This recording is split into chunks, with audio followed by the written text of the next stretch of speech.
Hello everyone, this side Talat, and today in this video I am going to continue the same chapter, that is early kingdom. So let's start the chapter. So this is the chapter early kingdom. और previous video में मैंने आपको बताया कि 2500 years पहले बड़े बड़े जो किंगडम्स थे वो गंगा वैली के किनारे डेवलप होना शुरू हुए।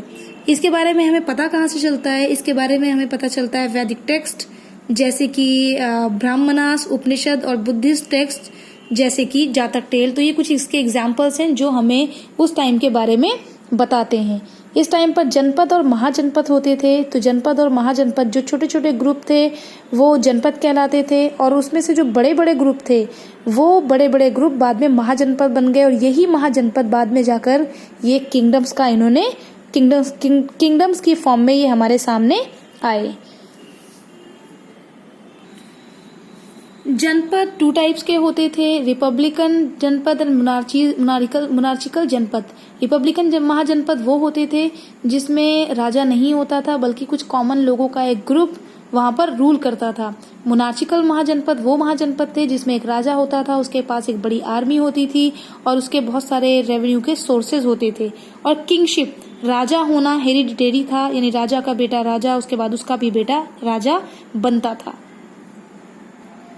तो जो भी मोनार्चिकल महाजनपद थे उसमें जो राजा होता था उसके पास एक बड़ी आर्मी होती थी। अब राजा के पास अगर आर्मी होगी तो उसके लिए आर्मी को मेंटेन करने के लिए उसे पैसे की जरूरत पड़ती है। अब राजा कहाँ से ये पैसा लाता है, या अभी जो हमारा जो डेमोक्रेटिक गवर्नमेंट है उसमें भी पैसा कहाँ से आता है गवर्नमेंट के पास? ये पैसा, ये रेवेन्यू जो होता है ये टैक्सेस के थ्रू लोगों से लिया जाता है। तो उस टाइम पर भी जो मोनार्चिकल महाजनपद के जो राजा थे उनको अपने पास आर्मी रखने के लिए राजा ने क्या करना शुरू किया? King began to collect taxes on regular basis. Regular basis पर राजा ने लोगों से टैक्स कलेक्ट करना शुरू किया। इसके लिए राजा ने अपने कुछ ऑफिसर्स को अपॉइंट किया ताकि वो लोगों से टैक्स को ले सके। ज्यादातर लोग उस टाइम पर फार्मर्स थे, ज्यादातर तब नहीं, अभी भी वर्ल्ड की 50% से ज्यादा पॉपुलेशन एग्रीकल्चर में इन्वॉल्व है, और इंडिया की 75% से ज्यादा पॉपुलेशन आज भी गांव में रहती है और फार्मिंग में इन्वॉल्व है डायरेक्टली या इनडायरेक्टली। और तब तो बहुत सारे लोग किसान हुआ करते थे, इसलिए राजा को जो रेवेन्यू मिलता था उसका मेन सोर्स एग्रीकल्चर हुआ करता था। सारे फार्मर्स अपना जो उनका प्रोड्यूस होता था, जितना वो उनकी खेतों में होता था, उसका 1/6 पार्ट वो राजा को दे देते थे, एंड दिस वाज कॉल्ड भाग और शेयर ऑफ द प्रोड्यूस। इसी को भाग या शेयर कहा जाता था, यानी किसान का जितना भी होता था प्रोडक्शन उसका ये उस पार्ट को, यानी 6th पार्ट जो राजा को देता था उसे भाग कहा जाता था।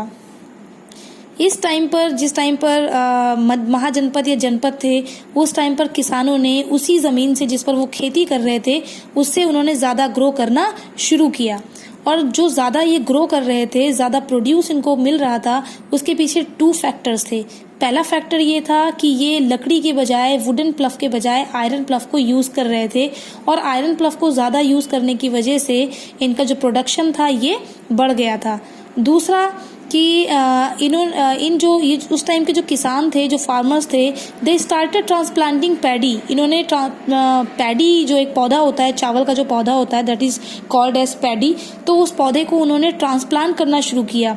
मीन्स पहले इसके पौधों को किसी और जगह लगाया जाता था, लगाने के बाद मीन्स इसको करने से पहले तो ये एक ही जगह पौधे को लगाते थे, बड़ा होने तक वो एक ही जगह रहता था। लेकिन ट्रांसप्लांटेशन के टाइम पर इन्होंने क्या करना स्टार्ट किया कि इन्होंने राइस के पौधे को किसी दूसरी जगह लगाना शुरू किया। जब वो थोड़ा सा बड़ा होता था तो वो उस पौधे को अब मेन खेत में लगाते थे, जहां पर उस पौधे को लास्ट तक रखा जाता था, काटने तक। जो अभी भी आज के टाइम में भी आई थिंक यही होता है, राइस के पैडी को ट्रांसप्लांट किया जाता है। तो ये चीज़ काफ़ी कॉमन हो चुकी थी, और इसकी वजह से जो ये ट्रांसप्लांटेशन का काम इन्होंने शुरू किया, ट्रांसप्लांटिंग पैडी का काम शुरू किया, इसकी वजह से ज़्यादा से ज़्यादा जो प्लांट्स थे वो सरवाइव हो पाए, बड़े हो पाए, और उनसे ज़्यादा ग्रेन, अनाज, किसानों को ज़्यादा राइस मिलने लगा। और जब प्रोडक्शन बढ़ा तो प्रोडक्शन बढ़ने का मतलब था कि राजा को जो रेवेन्यू मिल रहा था वो भी बढ़ गया था। किसान का प्रोडक्शन बढ़ा तो राजा का शेयर भी बढ़ गया। तो एग्रीकल्चर के अलावा और भी बहुत सारे सोर्सेज थे जिससे किंग को, राजा को रेवेन्यू मिलता था। Craftsman such as carpenters, potters and weavers paid taxes. जितने भी हाथ का काम करने वाले लोग थे, चाहे वो कारपेंटर्स थे, पॉटर्स थे, वीवर्स थे, ये टैक्सेस देते थे। या तो ये कैश में टैक्स देते थे या फिर किसी तरह से राजा की सेवा कर दिया करते थे उस टैक्स के बदले, और चीज़ों को खरीदने और बेचने पर भी टैक्स लगाया जाता था। इस टाइम पर जो बिज़नेस किया जाता था वो बिज़नेस भी काफ़ी बढ़ा। काफ़ी बढ़ने के पीछे रीज़न ये था कि इस टाइम तक जो बिज़नेस किया जाता था, सेल परचेज होती थी, वो उसमें बार्टर सिस्टम को यूज़ किया जाता था। लेकिन अभी क्या किया जाने लगा, अभी सिल्वर और कॉपर के बने हुए पंच मार्क्ड कॉइन्स को स्टार्ट करना शुरू किया गया। और ये जो पंच मार्क कॉपर और सिल्वर के जो कॉइन्स थे, इनकी वजह से ट्रेड में काफ़ी ग्रोथ हुई, काफ़ी बढ़ा उनका बिजनेस के लिए ये अपना सामान बहुत दूर दूर तक भेजा करते थे। उस टाइम पर जो उनका राजा था बिम्बिसार जो मगध का राजा था, उसने अपने पूरे एम्पायर में बहुत अच्छी रोड्स और बहुत सारे ब्रिजेस बनवाए। इन रोड और ब्रिजेस की वजह से भी बिजनेस काफ़ी बढ़ा, क्योंकि ट्रांसपोर्ट सिस्टम अगर किसी जगह का अच्छा होता है तो वहाँ बिजनेस भी अच्छा किया जा सकता है। क्योंकि चीज़ें आप बनाएंगे पर ले कहाँ जाएंगे, अगर आप बिजनेस करना चाहते हैं तो किस रास्ते से ले जाएंगे। तो बिम्बिसार जो मगध का राजा था, उसके रोड और ब्रिजेस बनवाने की वजह से वहाँ का बिजनेस काफ़ी बढ़ा। लैंड रूट्स यानी ज़मीनी रास्ते के अलावा बिजनेस को सी रूट्स के थ्रू भी किया जाता था।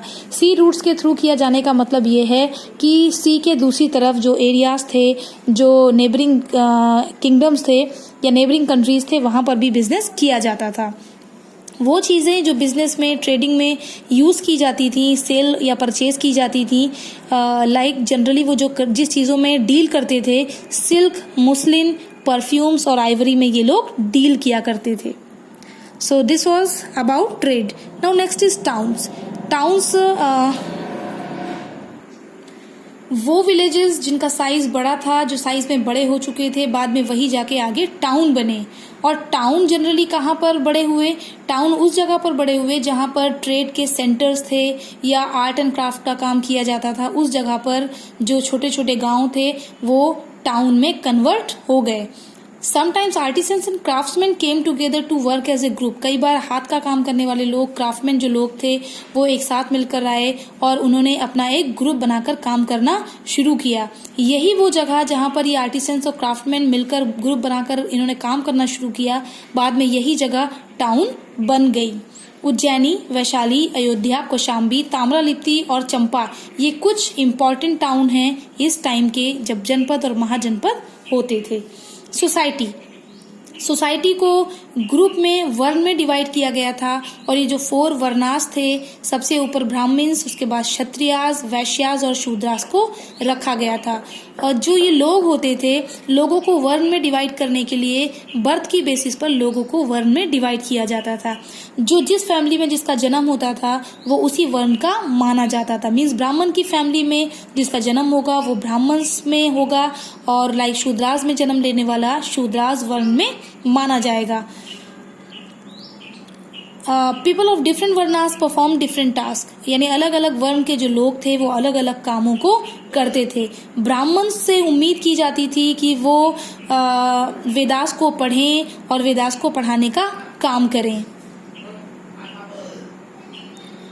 और जो पढ़ाने का काम करें, साथ के साथ जितने भी रिलीजियस रिचुअल्स और सैक्रिफाइसेस हैं, यानी पूजा पाठ, रीति रिवाज का जो काम है, धर्म से जुड़ा, या बलि देने का जो काम है, ये सारे काम किसको करने थे? ब्राह्मण्स को करने होते थे। क्षत्रियास युद्ध लड़ने का काम करते थे, बैटल्स में जाते थे, और वैश्यास जो थे, वैश्यास का जो ग्रुप था, ये जो वर्ण था, ये ट्रेड एंड एग्रीकल्चर में इन्वॉल्व था। ये बिजनेस करते थे और खेती करने का काम करते थे। So this is for today. In next video we would cover some more parts, some more topics. Till then, take care and bye bye. Do keep watching my videos.